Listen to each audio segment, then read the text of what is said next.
Welcome to Talking Property. Today I'm joined by Australia's best property analyst, Louis Christopher, as we discuss the state of the property market.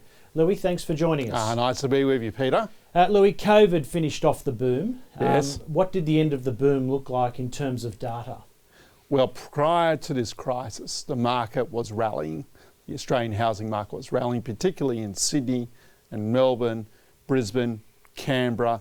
They were the cities which were experiencing fairly robust capital price growth. We were talking about a market that was running at a tempo of about 10 to 15% per annum.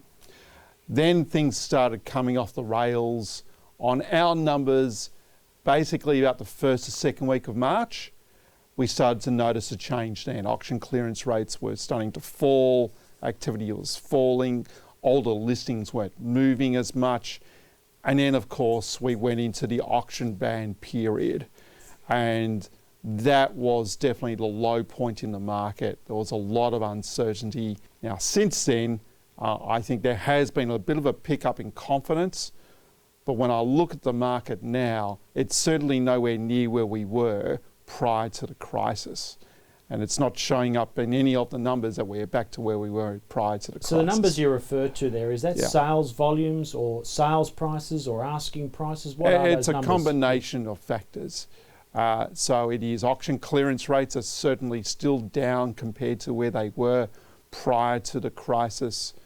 Overall sales turnover, while we're still getting data in, it's still showing to me overall, the anecdotal evidence is that sales turnover is down still by about 25% compared to where we were prior to the crisis. This is at the national level. When I look at listings, we're seeing relatively low new listings coming through compared to prior to the crisis. So I'd say new listings levels are down by some 45%. But then when I look at other stock, so the older stock, that's struggling to move. So that's telling me days on market is increasing and sales volumes are down.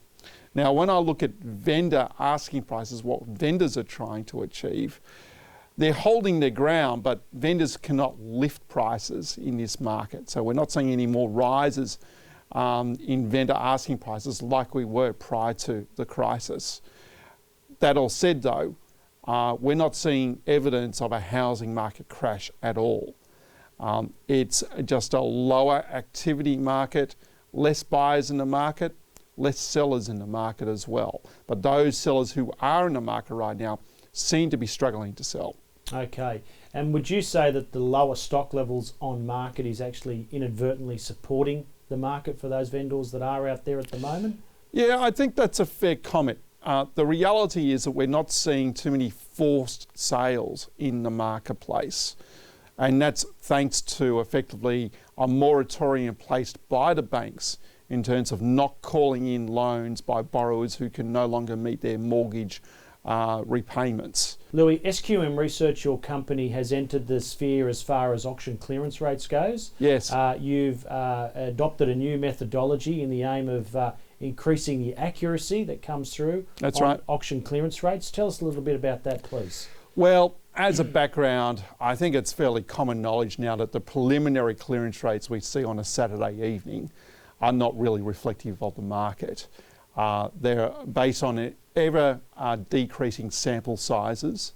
And one thing we know for sure is that those results that are not reported on the Saturday generally are failed campaigns. What percentage would you say of the unreported campaigns tend to be failed campaigns? We believe it's between a range, it seems to be a range of between 70 to 90%. Right, so the overwhelming majority. The overwhelming majority of unreported on that day tend to be failed campaigns.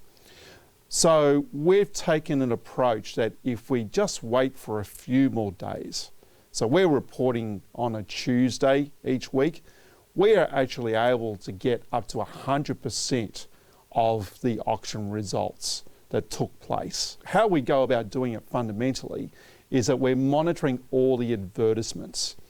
And Peter, you would be aware that when you have placed an advertisement out there as a listing, if you get a sold result, you will change that advertisement from saying for sale to sold.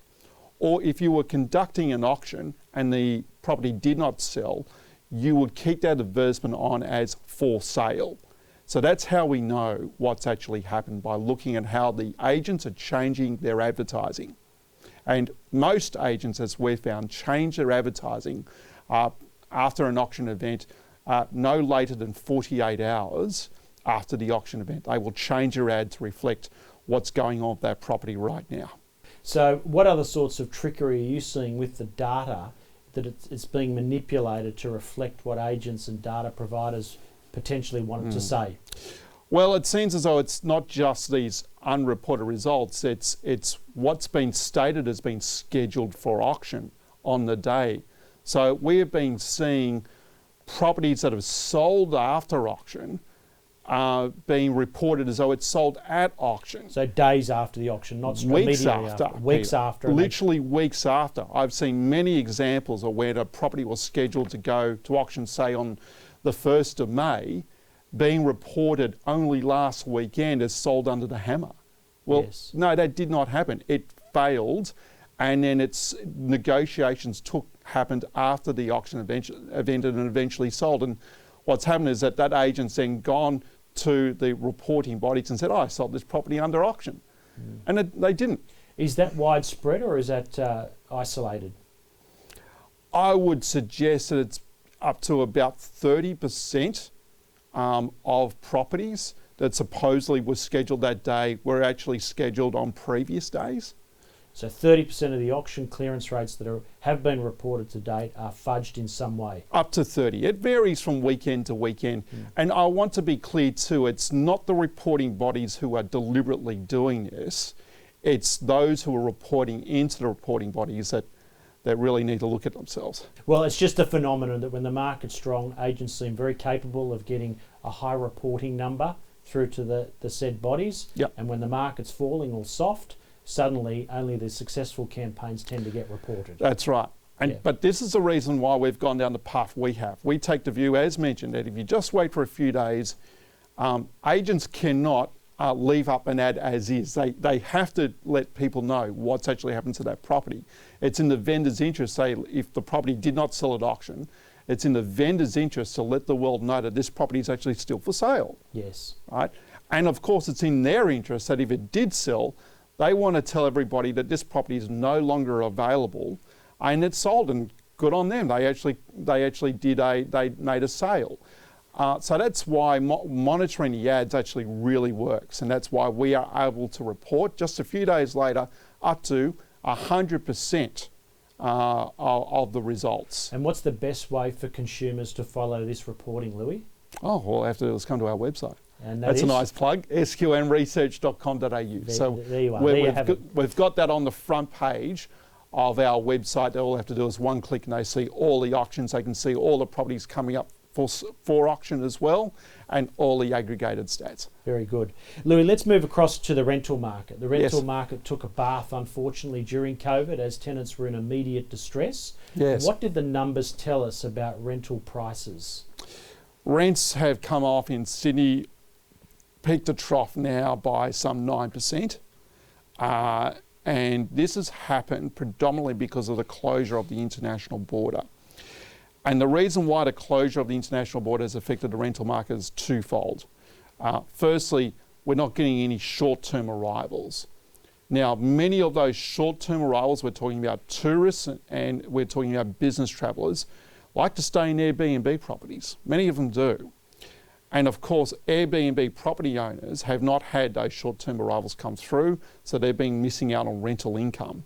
How they have responded is by placing their property in the longer-term leasing market. Which pushes vacancy rates up, I assume? That's right.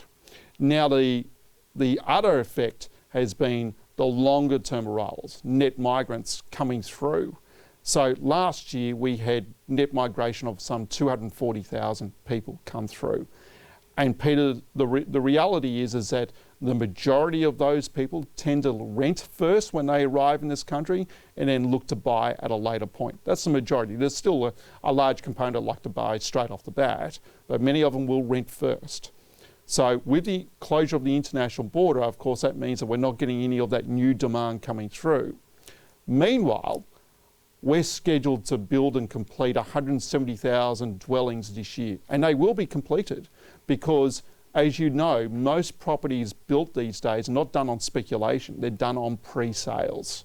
So these properties will be completing, adding to the supply in the market. That's 170,000 dwellings. But the reality is we'll only have new demand in the order of about 40, 50,000 people.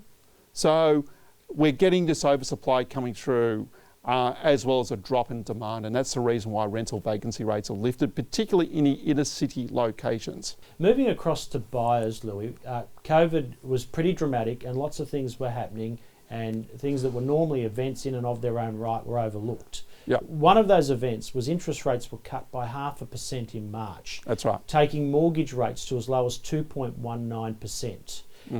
Now, our anecdotal evidence is suggesting that prices have fallen, not dramatic, but they have fallen. So buyers have faced falling mortgage rates, record low mortgage rates, and softness in house prices. That's a double benefit for home buyers. Yep. Have we seen a surge in new home starts, and are buyers looking to enter the market on the back of that double benefit they've received? Not as yet. So no, there hasn't been really on the numbers we can see a surge in new home starts.